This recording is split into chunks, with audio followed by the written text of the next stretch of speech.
Hello there guys, welcome back to Younes Talks Football, welcome back to a brand new video. I hope all of you are doing well today. We've got big things to cover today.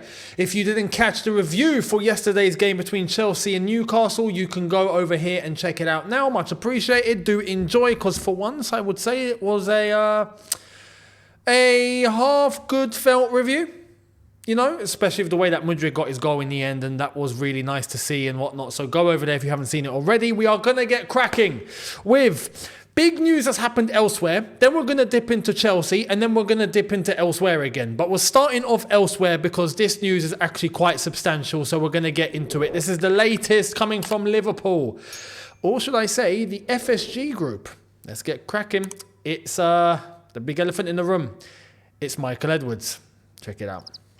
Michael Edwards, named FSG CEO of Football, resigns from Ludogorets June 1st, plus replaces Mike Gordon in charge of Liverpool. Will appoint sporting director Hughes to recruit Klopp's successor and help manage a second club. Turned down Chelsea and Manchester United. This is also put out by Fabrizio, saying official Michael Edwards has been appointed as the new CEO of Football for FSG, starting with Liverpool on June 1st. Edwards saying one of the biggest factors in my decision is the commitment to acquire and oversee an additional club. That's not all though, because Chelsea apparently did actually approach Michael Edwards. They did approach Michael Edwards. They did try to bring him in a sort of capacity similar to this, but he turned it down. Now, why? You could argue maybe it was a little too early because he was still in the middle of his time away from football. It wasn't exactly now. Maybe if we tried to go in again now, maybe we'd stand a chance. But with the way that the project at Chelsea is being constructed, or some would say not being so constructed, then it's an immediate turn-off. His point here about the fact that there's going to be the ability to oversee an additional club, Chelsea have that. Got Strasbourg right there. But there's problems here because Strasbourg are on the brink of relegation. Chelsea are mid-table and the project's not looking very good. We've had multiple other people that have been approached by the club in all sorts of capacities, specifically the manager role. We're talking Nagelsmann, you know, the reports that were coming through a while back of people that are just not convinced with the project. So I wouldn't be surprised if Michael Edwards fits into that bracket. But at Liverpool and with FSG, they are looking to acquire another club now to bring in as part of the multi-club model. And it goes back to the point of the clubs that are doing it properly. Owners are not coming in straight away, buy this club, okay, now we got to go and buy another club. No, Man City, look, for example, although the City group was already established with the little teams, we're talking Melbourne City, New York City, you know, then Man City were brought into that group. And then, years down the line, they approached Girona in 2017 after Man City had already seen big success and Guardiola's brother got involved and they acquired Girona. Liverpool, after the amount of time they've had to be able to acquire their success, and now Klopp is leaving, only now they're thinking, let's try and add another club and bring them under the umbrella. It's done correctly. So Michael Edwards now with the opportunity to oversee the entire footballing operations of FSG, Liverpool are part of that, and also another club in future, just means that he's got his dream job now. It's an upgrade on the job that he had before at Liverpool, and he's going to be responsible now to be able to see which manager is going to come in. And you best believe the management structure that they have now at not just Liverpool but at FSG is very, very solid.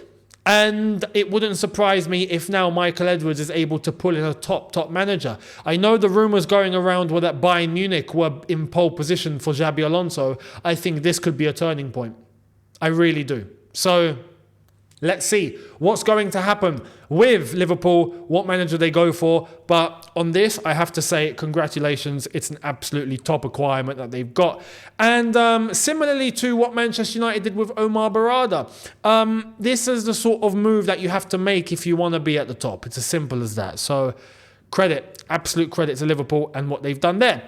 Let's shift to Chelsea. Let me know your thoughts on Michael Edwards and what you expect of him at Liverpool and with FSG now. Let's get to Chelsea. Here's the latest from Matt Law. Raheem Sterling last year ignored the huge offer from Saudi Arabia and could be the subject of more interest, but there is no suggestion that his opinion would change, with the forward said to remain fully committed to Chelsea. I'm going to quote what some fans have been saying today. Brother, you got to start learning Arabic. Habibi, salam alaikum, kif halak. You got to start vocabulary, mate. Start picking it up, brother.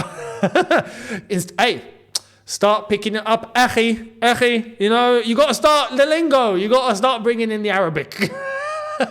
Because listen, mate, we got to shift you to Saudi. We have to. Now, talking about the players that are going to have to be shifted this summer, look, I'm sorry, but especially after yesterday, yeah, we can all come to the consensus that Sterling is game over.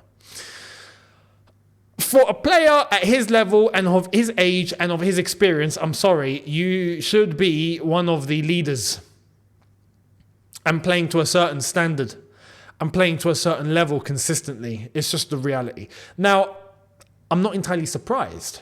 I remember when he came in, and myself, many others, many of you, I think we all saw what we were getting.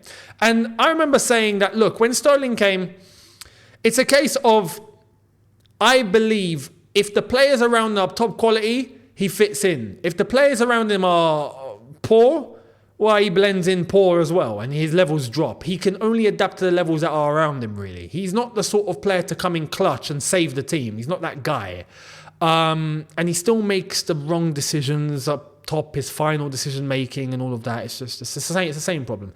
But now it's got one step beyond, funnily enough. We're talking from a Chelsea perspective, one step beyond that. And now it's a case of Sterling's doing the basic mistakes. Basic. Give the ball away here, give the ball away there, loses a duel, loses a challenge, doesn't look fast, running into players. I mean, it's just... So, he's on a lot of money. This is the problem now. He's on 320k a week. Is it 320 or is it 350? He's on a lot of money, right? And this is where I feel like Chelsea are going to want to get him off the wage bill. Now, there are other players. Matt Law goes into more. Chelsea will try again this summer to permanently offload Lukaku, who has a £37 million release clause in his contract. Another high-earning Chelsea player they need to find a solution for is goalkeeper Kepa Arrizabalaga. There's no room for him in the squad.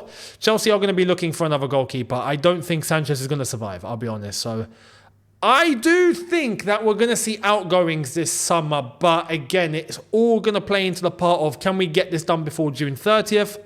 I severely doubt it. But eventually all these players will be gone. But for how much? Lukaku, for example, release clause. Is anyone going to trigger the release clause? Let's be honest. You know, I guarantee there's going to be a situation where maybe a few clubs come in and they want to talk. They don't want to trigger the release clause. They want to try and get Lukaku for less. So they have to talk to the club. I guarantee that's what's going to happen. For Kepa, I genuinely don't know who's going to come in for Kepa. I honestly think maybe a mid-tier team might come in for Kepa to try and take him. You're not going to find a top club that's going to come in for Kepa now. I feel like his value has dipped. His stint at Real Madrid has not ended well. Let's just put that out there. So I don't feel like even financially we're going to be able to pull in, I think, what people are looking to get Chelsea to pull in. But the one positive is, no matter for how much these guys all go for, is that they're all going to come off the wage bill. And bearing that in mind, it gives Chelsea some leeway to, well, I'm talking on a logical perspective here. It gives Chelsea some leeway to then think about what player we bring in and what offer salary we're going to be able to give.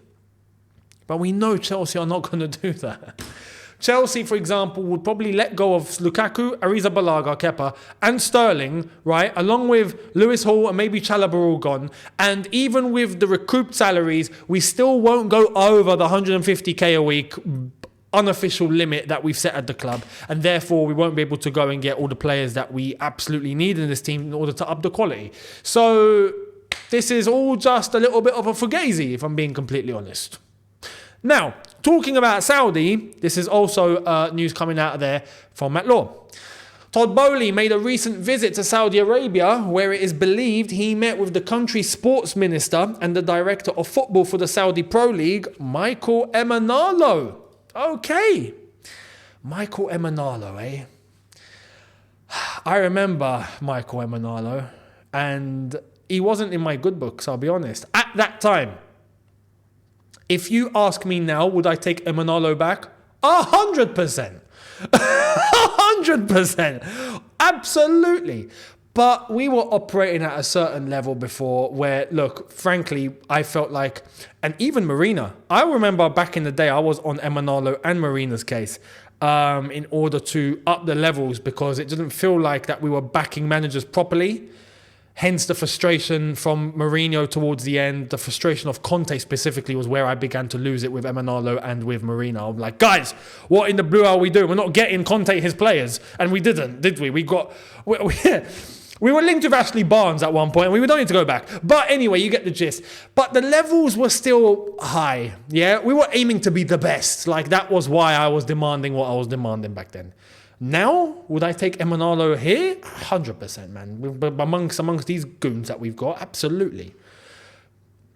Apparently, Todd Bowley's gone to talk to Michael Emenalo. I'm guessing this is to try and shift some players over to Saudi. Michael Emenalo, listen, mate, can you come in clutch and take some of our players? I honestly think maybe they're going to try and come in for Lukaku. Kepa, I don't think so. And Sterling, I don't feel like goes to Saudi. But it would be the perfect place because those are the only ones that are going to offer him the same sort of salary. So this is why I think it's going to be difficult. I feel like by June 30th to get all of this done, it's just, I feel like it's too much. So let me know your thoughts on all of that. Much appreciated. Now let's jump into what's going on elsewhere. Big stuff kicking off elsewhere. Let's start off with this. This caught us by surprise. We've had managers leaving their jobs today. Left, right and centre. Here's the first one.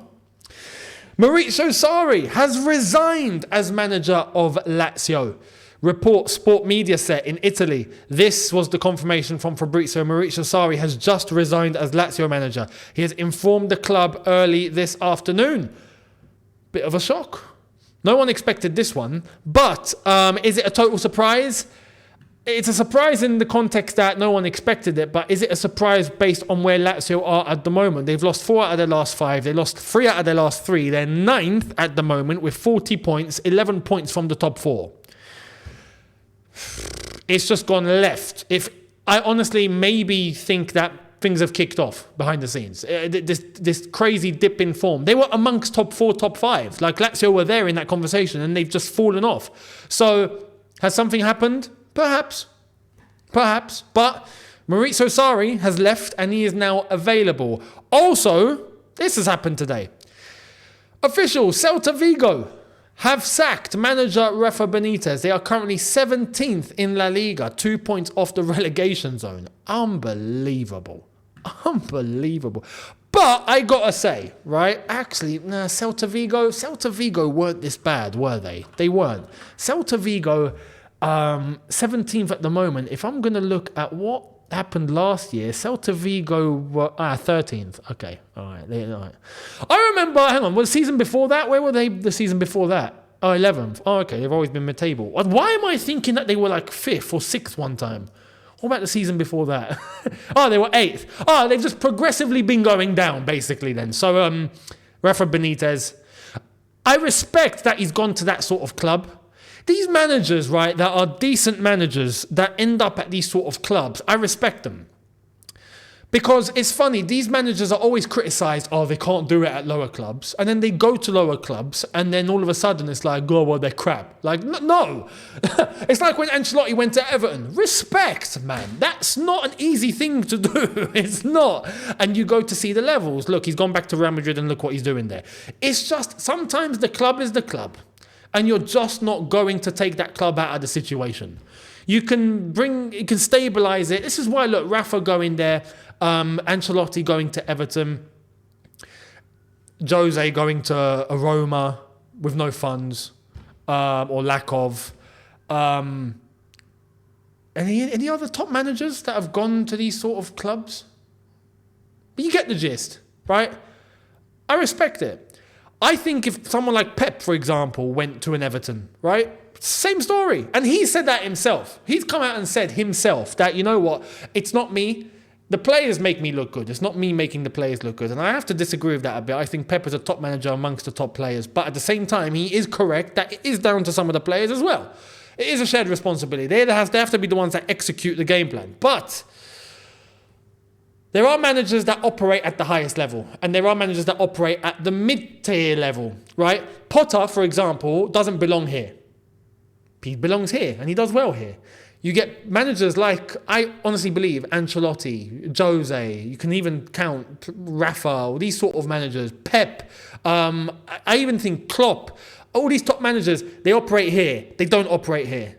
That's just the levels. So, respect. But goes to show the amount of managers that are available now is nuts. Check this out. There are some names here that I don't think should be involved here. But anyway, Potter, Tuchel, Lampard, Sarri, Conte, Mourinho and Benitez all unemployed this summer. Incredible. Now, one thing is common between all of those names. They are all ex-Chelsea managers. You can stick Gus Hiddink in there if you want. Unreal. They're all available. Incredible.